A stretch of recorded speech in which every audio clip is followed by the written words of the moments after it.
Graça e paz, Deus abençoe a todos. Estivemos lendo aí Provérbios, capítulo 12, 5 primeiros versículos. O livro de Provérbios, para mim, ele é um dos mais difíceis, não em termos de compreensão, mas para ser utilizado como fonte de explanação do texto bíblico. Toda vez que você desenvolve uma ideia, ao concluí-la, você percebe que poderia ter seguido outro caminho, ou outro caminho, ou outro caminho. Essa é a beleza da literatura de sabedoria. Ela se apresenta como fonte inesgotável de conhecimento, orientação e de instruções. Mas vamos agora a parábolas. Como nós sempre damos aqui a referência, né? Herbert Lockyer, da editora Vida, todas as parábolas da Bíblia. Esse autor é um dos que escreveu todas as parábolas, orações, milagres, profecias. Tem bastante material nesse sentido. Como ele é um escritor, olha, ele nasceu em 1886, século XIX, tá? Ele pastoreou igrejas na Escócia e na Inglaterra por 25 anos. Em 1935, um pouco antes da chamada Segunda Grande Guerra, ele foi para os Estados Unidos. Um homem culto, um homem temente a Deus, um homem devoto. O material dele é sempre utilizado como referência. Eu gosto dessas obras que são as referências mais antigas, mas existem aí dezenas de outros livros baseados fundamentalmente nesses livros, nesse tipo de material aqui. Então você não precisa adquirir todos os livros sobre determinado assunto. Com o tempo você aprende a vasculhar e a encontrar ali as obras de referência ou algum autor com o qual você tem alguma familiaridade ou simpatia, gosta da maneira como ele escreve, as expressões que ele usa, ou o apego denominacional, por assim dizer. Nós estamos seguindo o material como base, né, para a nossa reflexão, que é apenas uma apresentação primeira, uma apresentação simples, não são estudos elaborados, não temos aqui o propósito de apresentar algo com o caráter documental, tá? de exaurir aí o texto em profundidade, de esgotar o tema, por assim dizer. Não, é usar o tema como base para uma reflexão, uma conversa, um diálogo, um bate-papo, né, uma conversa entre amigos. E chegamos aqui na parábola, que na verdade ela está aqui como profecia, tá? A parábola do profeta ferido. É um momento aqui na história do reino de Israel, mas do reino do norte. Nós falamos de Israel, do povo de Deus, nós falamos de Judá, de Israel, mas boa parte da existência daquela nação foi debaixo de uma divisão, após uma ruptura, ao fim do reinado de Salomão, que era assim um exímio cobrador de impostos também. Não pense você, dinheiro não cai do céu. Ele fazia bons negócios, ele era muito sábio, muito entendido, mas gastava e gastava muito. Isso custava muito caro para as tribos, para a nação, para o povo. E quando o Salomão morreu, chamaram o filho lá e falaram: alivia aí que está muito puxado. O rapaz jovem e arrogante, né? Não por ser jovem, mas por ser arrogante e presunçoso, falou: se vocês estão achando que meu pai exigiu demais, se preparem para o que eu vou exigir. Aí a maioria das tribos se afastou do reinado e passou a ter dois reinos, o reino do sul, Judá, e o reino do norte, Israel. Nos textos bíblicos, algumas vezes esses reinos são chamados por outros nomes, por uma das tribos, tá? Pelo nome de uma das tribos, e não do pai, por assim dizer, daquela nação. O reino do norte, nesse texto aqui, nessa parábola, você encontra esse texto no 1 Reis, capítulo 20, do 35 ao 43. No momento era governado por Acabe. Acabe foi um rei de Israel, um rei do reino do norte, um homem muito complicado, uma personalidade assim bastante conturbada, tá? Ele está totalmente vinculado à idolatria, à depravação, à corrupção e à rebelião contra Deus, tá bom?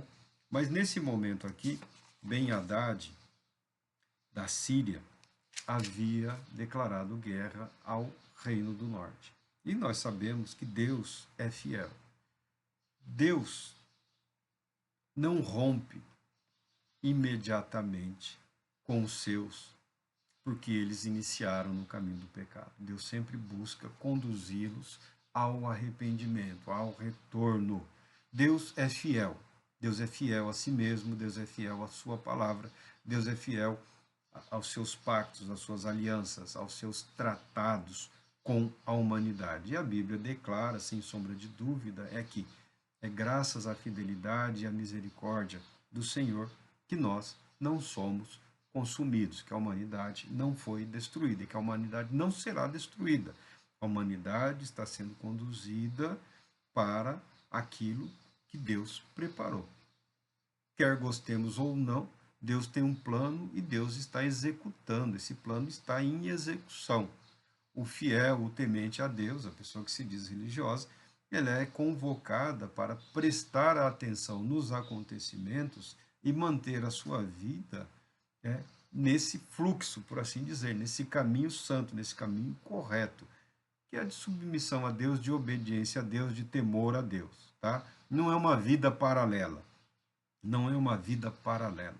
É uma vida de acordo com a vontade de Deus, tá? É simples. É simples, não tem nada aterrorizante, não existe nada de impossibilidades. A grande dificuldade está na aceitação dos princípios e dos valores de Deus, a ponto de se permitir que eles moldem o nosso caráter, a nossa personalidade. Mas vamos ao Acabe. O rei da Síria ataca, é travado lá as batalhas, e a Síria é derrotada. E o Ben-Hadad aqui se esconde, mas tenta uma artimanha, manda alguns emissários encontrarem com Acabe para propor a paz. E Acabe fica encantado com a possibilidade de um tratado, de um acordo de paz. Um acordo de paz significava também um acordo comercial, relações comerciais, dinheiro, direito de tributação sobre algumas cidades do outro reino, ou seja, ampliaria aí os recursos, né, os cofres do rei certamente seriam abastecidos. Diante da possibilidade do acordo, Acabe rapidamente fez um tratado com Ben-Hadad e libertou esse homem. Eles fizeram um acordo, fizeram um tratado ali, né, ao fim das batalhas, e Acabe foi embora. Naqueles dias, se você prestar atenção nos textos sagrados, a intensidade da atividade profética ela é muito mais intensa no Reino do Norte do que no Reino do Sul. Tá? Deus nunca economizou. Tá bom? Deus não economizou profetas, Deus não economizou o chamado ao arrependimento. E naqueles dias, além dos profetas e escritores, cujos textos nós temos preservados até hoje, havia inúmeros outros. Havia profetas locais, havia profetas cuja atividade era limitada. E também todos eles voltados ao ensino. Não é só a atividade profética nas Escrituras, não diz respeito única e exclusivamente à profecia preditiva, tá bom? Tem relação também à instrução, ao ensino e à preservação da palavra de Deus, ou seja, dos escritos sagrados, dos textos dos profetas e escritores e dos textos sagrados, chegando ao ponto também de se criarem, de se formarem escolas de profetas. Todos os integrantes dessas escolas eram profetas? Não necessariamente, mas estavam dispostos a atuarem dessa maneira. Se dedicavam ao estudo da palavra, se dedicavam à preservação, à interpretação das profecias, à busca pelo entendimento dos acontecimentos e a maneira como a palavra de Deus se cumpria, tá bom?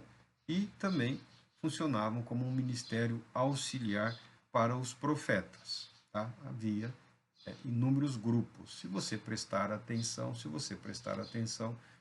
praticamente quase toda a narrativa bíblica, esses grupos proféticos sempre estiveram presentes, às vezes atuando de uma forma mais intensa, outras de uma forma mais reservadas. Tanto os profetas de Deus quanto os falsos profetas, os mistificadores lá, os espertalhões. Essa atividade sempre existiu, tá bom? Em alguns momentos ela ganha relevo, ganha importância. E Deus, diz o texto aqui, por determinação do Senhor, um dos discípulos dos profetas chegou ao seu companheiro, ao seu colega desse grupo aí, e falou, me fere, me dê um soco, me dê uma pancada. E o cara falou, não, você tá louco. E no verso 36 diz o seguinte, replicou-lhe, porque não obedeceste à voz do Senhor, logo que te afastares de mim, um leão te matará. E de fato, quando aquele outro jovem se afastou, seguiu o seu caminho, ele foi atacado por um leão. Você fala, meu Deus do céu, o cara pediu para ser agredido pelo seu amigo, pelo seu aliado, pelo seu companheiro. A atividade profética também você pode perceber que em determinados momentos faz uso de recursos dramáticos, né? Algumas profecias elas são assim teatrais, há toda uma preparação e uma apresentação para que a verdade seja transmitida de uma forma muito mais intensa. Deus é o Senhor do profeta. Deus é o Senhor da humanidade. Tanto o que ouviu quanto o que desobedeceu estavam debaixo de um compromisso de serviço e obediência a Deus. Era uma batalha. O povo de Deus se saiu vencedor. O sujeito chegou para o outro e falou, me deu um soco. O Senhor mandou que eu transmitisse uma palavra a Acabe e para chegar até ele eu preciso ser agredido. O cara falou, não, você está louco, você não é profeta, Deus não disse isso, Deus não fez isso. De fato, não é o modo costumeiro de Deus agir, tá bom?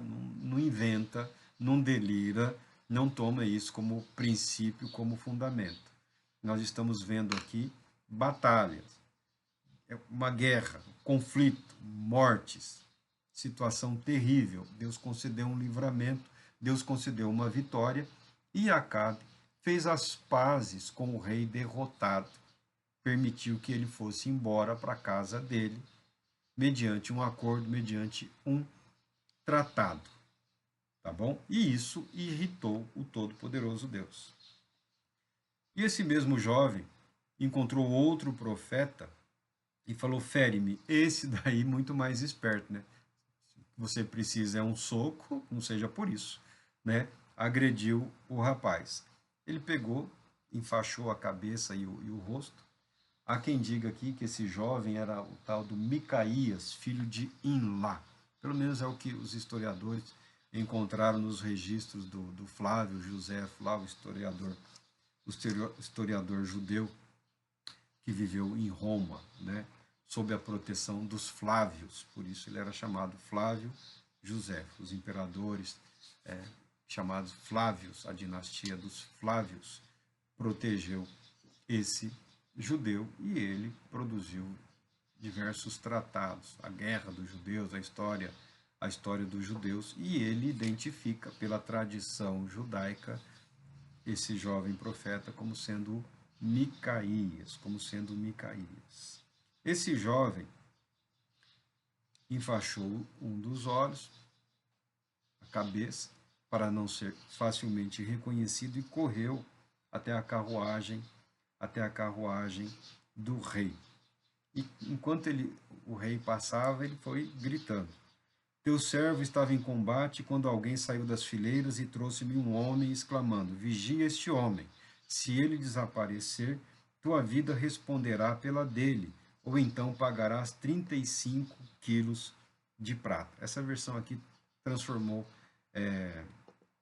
em quilos, né, em quilogramas. As próximas retornam todas aos pesos históricos bíblicos, tá? Mas enquanto teu servo estava ocupado de uma ou de outra parte, o homem desapareceu. O Acabe, o rei de Israel, declarou: ora, esta é a tua sentença, tu mesmo a pronunciaste, ou seja, ou os 35 quilos de prata, ou a sua vida pelo prisioneiro que você permitiu que fugisse. Então o profeta rapidamente removeu o turbante que lhe protegia os olhos, e o rei prontamente o reconheceu como um dos profetas.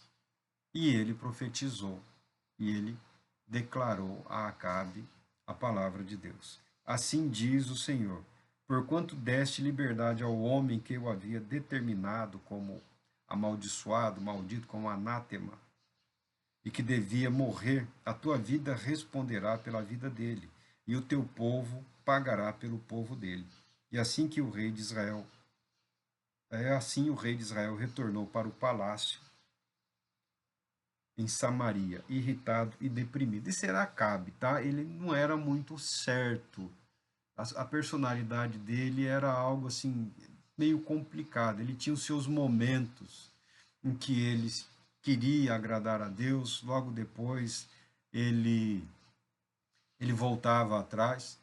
Ele era casado aí com uma mulher que, na verdade, foi um transtorno na vida dele, na vida de Israel, a tal da Jezabel. Essa mulher era o Satanás na vida desse homem. Ele era um homem que, ao que tudo indica no texto sagrado, ele vivia debaixo como que de uma dominação por essa mulher. Não pense você que as mulheres naquele período não tinham, principalmente das famílias mais importantes, as famílias reais, não tinham instrução, conhecimento, ou não eram capazes de atuar na política, tá? Havia sim. E essa Jezabel, ela era uma ativista espiritual, político, econômica muito grande. E isso se revelava naqueles dias através da adoção das práticas cultuais idólatras. Ela era uma patrocinadora dos cultos a Baal e a toda essa família idólatra aí. Que nós não entramos aqui nos méritos, nos detalhes, porque não é lá muito saudável para absolutamente ninguém se perder nesses detalhes da idolatria, tá bom? É o que o texto orienta, é o que o texto explica. O autor usa essa profecia como uma parábola, porque ela é uma apresentação. O propósito do profeta era preparar as condições para lançar sobre o rei Acabe a palavra de Deus. Mas ele prepara isso de tal maneira que o próprio rei se comprometesse. O que o jovem aqui está atuando com o intuito, com a intenção de preservar a sua vida. Tá bom? Então ele preparou essa encenação, que é uma encenação, que é uma teatralização, tá? É um recurso muito utilizado nos textos, nessas escolas. Você pode pegar o livro de Jeremias, você pega lá Ezequiel, eles faziam uso desses recursos. Aí só falta alguém querer batizar o teatro de teatro profético. Não, não. Assim agiam de acordo com a orientação do Todo-Poderoso Deus. O que esse texto apresenta para nós, primeiro, é que a palavra de Deus não só nos traz alegria. A palavra de Deus muitas vezes nos traz dor, e sofrimento. É o caso aqui do jovem profeta, a obediência a Deus, ou do Micaías, se você quer acreditar que era o Micaías, tá? Poderia haver, e certamente havia, vários indivíduos com esse nome, tá? Há um preço a ser pago. Eu sempre cito lá o pastor Israel, né? Todo prazer tem seu preço. Você quer viver para Deus? Você quer viver em obediência a Deus? Você quer meditar e refletir na palavra de Deus? Você quer experimentar essa palavra como palavra viva atuando na sua mente e no seu coração? Certamente haverá um preço. Não significa necessariamente que você vai ser espancado, torturado, agredido ou coisa desse tipo, mas sempre haverá um preço a ser pago. A partir do momento em que você se coloca, que você aceita, que você se compromete, que você se arrepende para Deus, a desobediência também pode ter um preço caríssimo. Todo prazer tem seu preço, e toda rebelião, toda rebeldia, toda indiferença à palavra de Deus tem um preço. E Deus executará, e Deus cobrará de todos nós, de cada um de nós, aquilo que é devido a Ele. Veja que em meio àquela situação terrível, o sujeito sobrevive em batalha, e por desobedecer a Deus, a cuja palavra ele deveria estar atento, era integrante aí dessa escola de profetas, desse grupo de profetas, talvez estivesse entusiasmado, empolgado, ou pensando em outra coisa, não percebeu, não compreendeu, não aceitou como revelação de Deus, não participou do plano de Deus, que era urgente naquele momento, tinha que ser executado naquele momento, e foi atacado por um leão quando voltava para casa. Foi atacado e foi morto. O outro obedeceu rapidamente. Não, é de Deus mesmo. Ó, ó o seu soco aqui. A palavra surtiu efeito. Mas a maior condenação está sobre a cabeça do Acabe, aquele que recebeu o maior livramento, aquele que se sagrou vitorioso em batalha, que teve a oportunidade de estancar um grande mal, que no caso aqui era a Síria, tá? O reino da Síria aí, naquela época, naquele período, volta e meia se lançava sobre o reino de Israel, chegando a ponto de dominar várias vezes. E atacou também o reino do sul, a guerra, a batalha, naquele período era algo muito frequente, era algo muito comum. Deus concedeu um livramento e Acabe não aproveitou a oportunidade para livrar-se dos seus inimigos. Muito pelo contrário, ele fez um pacto com seus inimigos. Você pode achar absurdo isso hoje, ficar indignado, né? Subir na mesa, fazer um discurso, mas nós devemos tomar muito cuidado para que na nossa vida as oportunidades que surgem não sejam as equivocadas, tá bom? Acabe viu a chance de lucrar e o coração dele o levou a pactuar com o inimigo, a livrar o inimigo, né? A permitir que o inimigo que havia atacado saísse com vida e retornasse para casa, uma promessinha de lucro. Nós também não podemos permitir que na nossa vida nós acabemos pactuando com o inimigo, aceitando o inaceitável, nos submetendo àquilo que contraria abertamente a palavra de Deus. Por quê? Consequências certamente haverão. Haverá consequências para absolutamente tudo nessa vida. Para absolutamente tudo nessa vida. Esse homem, advertido por Deus, ele não aceita a correção, ele não se arrepende, ele não se humilha, ele fica deprimido, ele fica irritado, ele fica aborrecido porque ele foi corrigido, porque as ações dele não foram sancionadas por Deus. E no nosso meio existem muito dessas pessoas, né? Mimadinhos, que acreditam que Deus tem que aplaudir absolutamente tudo que eles fazem, inclusive as abominações. É estarrecedor isso nos dias de hoje.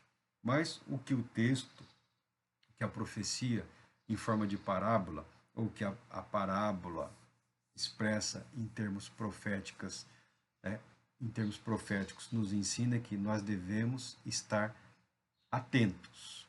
Deus te concedeu a vitória, aproveite, vença, lute, conquiste tudo aquilo que Deus concedeu para você. Mas não permita que isso seja utilizado pelo inimigo para te colocar numa aliança pecaminosa, para te colocar num chamado jugo desigual, para te colocar num pacto com o inimigo, com o adversário da sua alma. Não permita que a vitória de Deus na sua vida se transforme na sua derrocada espiritual, moral, familiar ou pessoal. Deus Todo-Poderoso te abençoe, te proteja, te conceda paz, muita paz.